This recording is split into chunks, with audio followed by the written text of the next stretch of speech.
Well, I'm back, your favorite ESC pundit, and I'm back to overanalyze the rehearsals on 3 random pictures. Yes, that's right, the semi-final 2, all 16 entries are getting the highly scientific Matt is squinting at 3 random picks, analysis and treatment today. And now, completely fair criteria. Number 1, based on the blog information from the Eurovision Reddit, that is as long as my grocery list, if that. Number 2, of course, those 3 amazing screenshots.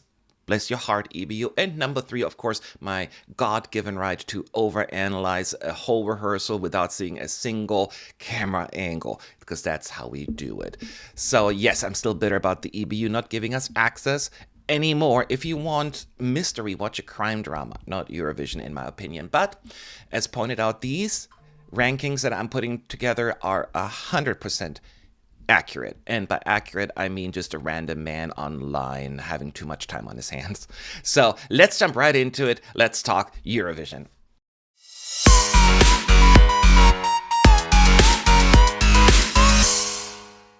Hey everyone, it is Matt with ESC United, your favorite Eurovision channel. I will not waste any more time. I will jump right into it, ranking all 16 entries. Now, I just looked at the pictures, the descriptions, and just giving you a first vibe impression. So don't think this is based on really much. Is it not on the songs? Not really, without seeing the camera work, but we need to talk about something, then that's all we have. So only images and description is what we have. And is it highly premature?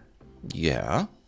But you could bet your bottom dollar, but I'm doing it anyway. So once we get the first round of clips, I will be a little bit able to do a little bit more. And then, of course, as press, we have access to like the second dress rehearsals and all of that. Now, before we get started, as always, please subscribe to this channel if you love Eurovision and you're new, because if you don't, then I guess you won't. But hopefully you will anyway. So let's jump right into it. Okay. The country I'm putting in 16th place based on my first impression is Armenia. And yes, the Survivor staging sounds like something from the 2010s if you look at it, right? I mean, treadmill choreography, obviously you've seen that before. Pyre and smoke, duh. I mean, it's part of Eurovision. It's like just they realized that 2010s staging cliches, warehouse was open and they went right into it and took it all. But hey, if it's stupid and it works, I guess then it's not stupid. I don't know how to explain it. And the problem that I have is these dark, murky pictures. They show basically nothing. The stinger, Parg, he could sprinting towards glory or just, I don't know, running from his electricity bill. It seems random right now for the song. We simply don't know on this one. So, but that black outfit is groundbreaking. Said nobody ever. Yeah, I like the song, but now the staging feels more of a draft idea than a cohesive spectacle, so hopefully the camera work will give us more. But based on first impression, I'm just meh. So we'll see how the rest comes up. I just at treadmill, I'm like, okay, we'll see. Okay, who do I put in 15th place based on my first impression? Oh yeah, that is Georgia. And it just seems like they came to Eurovision with a checklist of dramatic staging elements. So we have giant rock prop, structured silver gown, the traditional dancers with flags, celestial LED transformations, costume reveal, fog machine working overtime, all of these things that we love, but certainly have seen before many, many times, and yet I'm still not feeling it, and I should, right? Based on this. So she will undoubtedly sound stunning. She has a nice voice. Visually, this is competent as well. So I'm not complaining about that, but it is compelling overall. The silver gown fused to the rock, it's conceptually cool, but I don't know how to explain it. It feels like a statue waiting for pigeons to poop on. So we shall see. Yet the red jumpsuit finale, either iconic, I don't know, or ransom costume change for the sake of it. And this is exactly the kind of staging that could quietly blow us away unexpectedly when we see the whole thing, or it goes into the pretty but forgettable Eurovision archives. So yeah, it was just, didn't leave a major impact on me. All right, in 14th place, I am putting Greece. And here's the thing.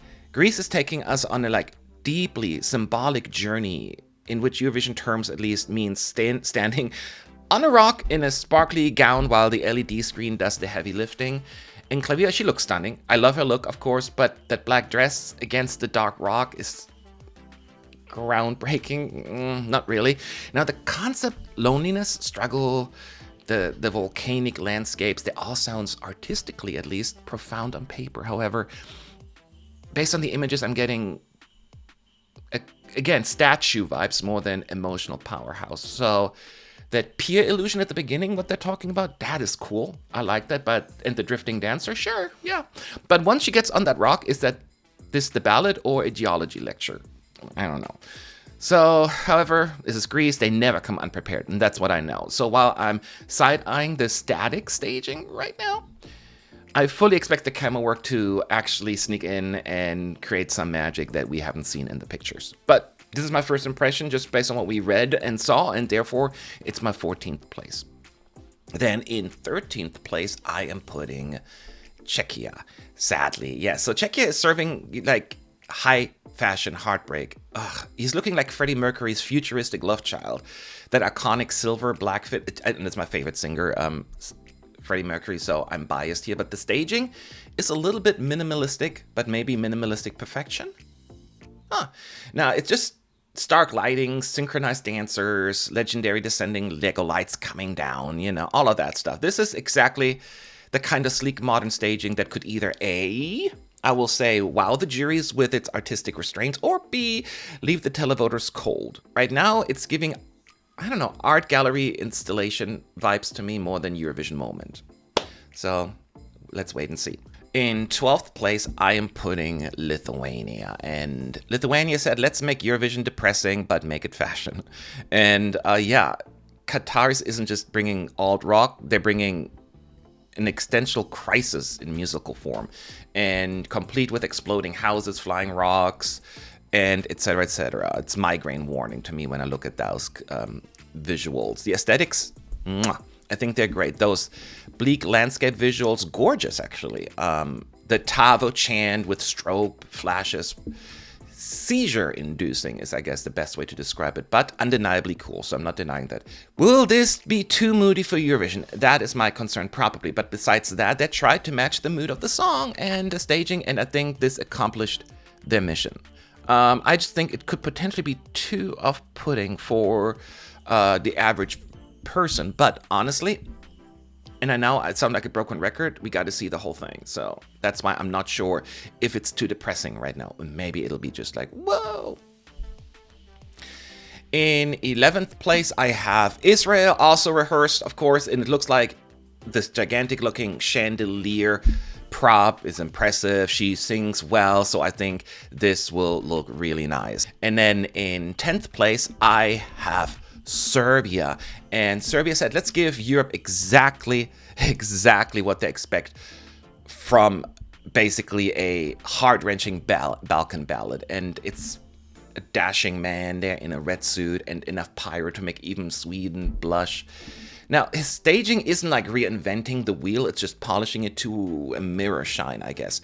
Now, the contrast of this suit against the black clad dancers, to me, that is stunning. And the symbolic choreography, yes, we get the drama here. It's effective, I think. Because, if you don't speak Serbian, maybe the choreography will kind of tell the story. That explosive finale with flames, red lights, I'm always here for that. Okay, number 9, Finland. And Finland looked at Eurovision safety rules and said, Ich komme, to ignore them. I mean, she's not just performing, she's like risking her life in that skyscraper-sized gold microphone. How high up is she? That picture seems very intimidating to me. It's like a glamorous construction worker. Oh man, that revamped latex outfit is deadly, by the way, and flawless. I mean, she's by herself on stage, right, the entire time. I'm just keeps thinking, how's this still out at Eurovision? It's iconic a little bit. And yes, it's basically the UMK performance on steroids, but when your national final performance already felt like the climax of a Bond villains concert, and 99.99999% of the people have not seen it, it works. It's just to me, I will be watching this through my fingers like she climbs up that death trap. It just makes me nervous. In 8th place, I am putting Denmark. And Denmark said, let's make Wind Machines the real MVP of this performance. It did in the national final, and they're bringing it back. The hallucination staging is serving very like high concept art installation with those floating transparent curtains and her coat reveal into a sparkly, what is it, leotard? Because Now the good, first of all, this cleverly solves the whole boring staging problem that the song could have been facing. The curtain adds a moment without forcing to awkwardly Sissal to awkwardly pace the stage, right? So that's clever. That blue color palette is gorgeous, and the way she's then wrapping herself in a gravity-defying finale. I mean, it's very dramatic, but that's Eurovision to me. But there's one worry I have, and that is, will this feel hauntingly beautiful or just cold and distant? That is always my concern with especially this color palette. The ghost dancers pressing against the curtains, that could be mesmerizing. So there are a lot of elements we still need to really figure out. Accidentally could be hilarious as well. Hopefully not, though. But one thing is for sure, when she hits those high notes, the props will not matter anyways, because she can sing. That woman can sing. But overall, I'm pleasantly surprised. Who put in 7th place? Oh yes, Austria. And Austrians didn't come to play Eurovision, they came to direct like a moody art house film. Basically, JJ is the tormented, protagonist clinging to a mast. It's like Titanic to me, and it meets like the Black Swan. Now, the black and white aesthetics, I would call it bold. And the stormy LED vortex is very cinematic, and that's the intent, I'm sure. The lighthouse finale sounds amazing. Dramatic gasp coming from me. Now, we know JJ's vocals will wreck us all, and we know that the staging will be a technical masterpiece, but 3 full minutes of monochrome? Darling Austria, it's not a choice, it's a dare. I mean, you're taking a big risk there. Will it be hauntingly timeless, or will it be just exhaustingly gray? And I'm a little bit worried about that. I'm nervous, but I'm also intrigued, because one thing is certain.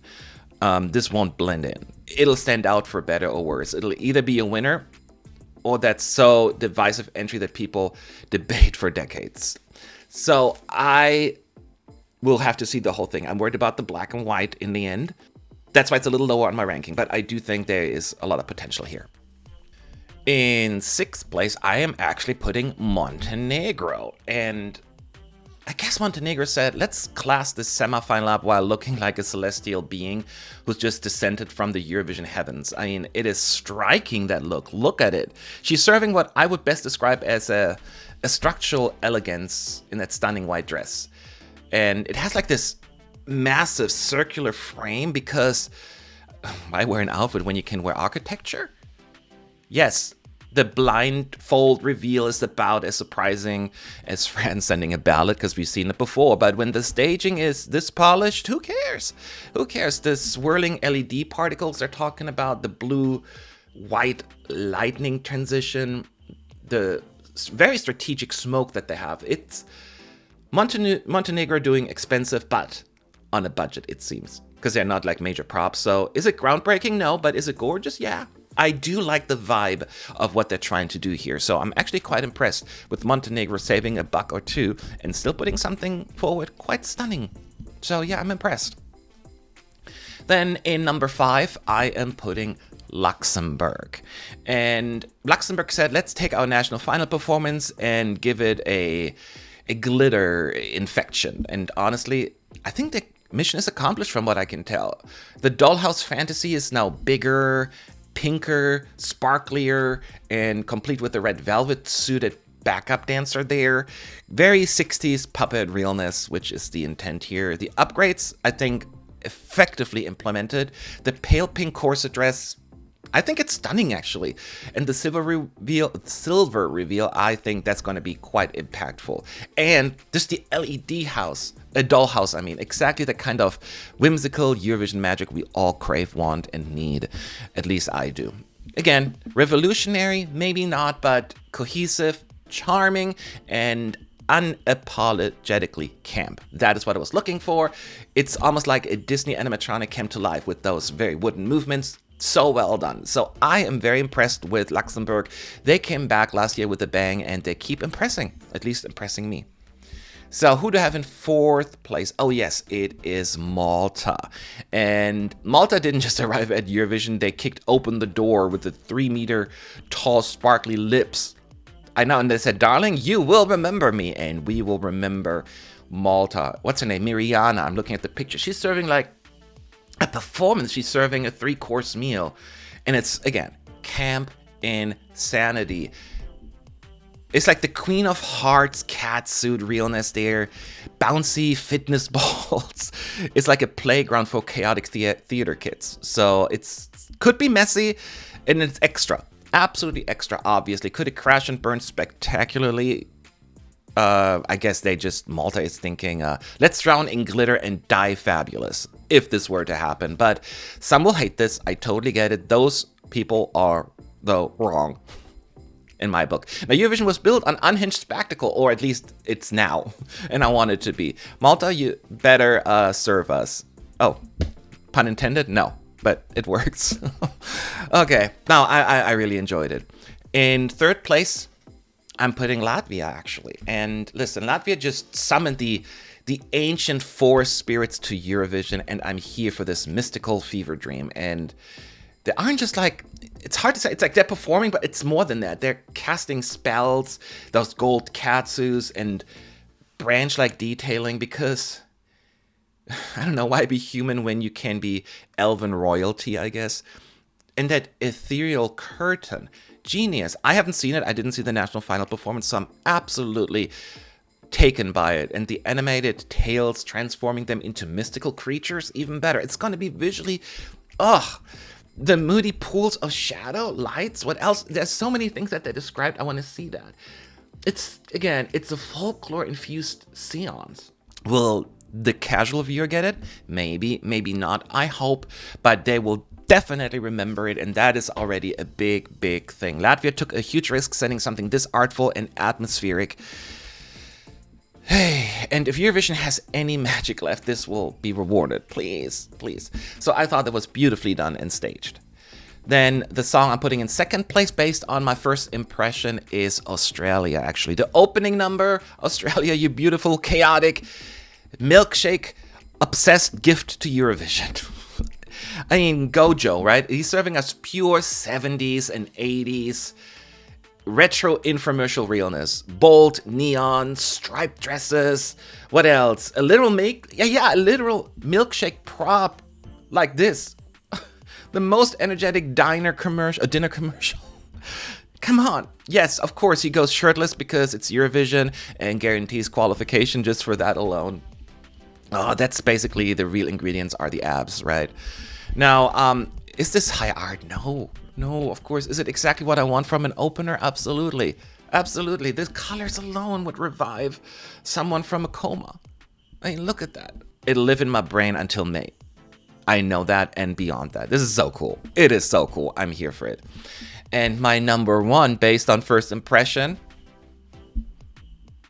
it's Ireland, actually. Maybe some are surprised, but they just blasted us into orbit with that Laika party, right?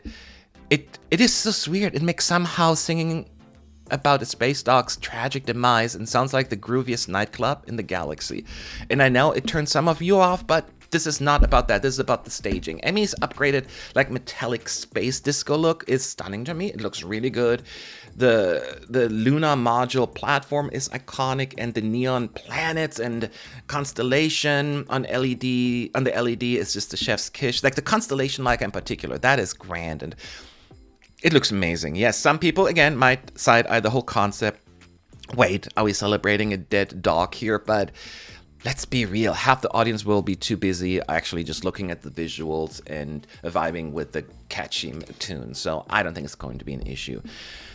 And Ireland potentially just punched a ticket to the grand final with this in my book.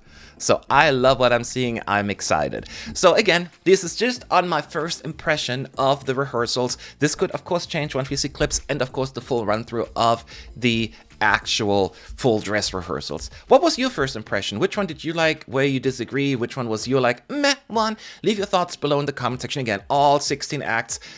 You are doing great, and I wish you all the best of luck. Overall, they all look great. This year is going to be remembered, whether you like the songs or not, for fantastic staging, and I couldn't be more excited.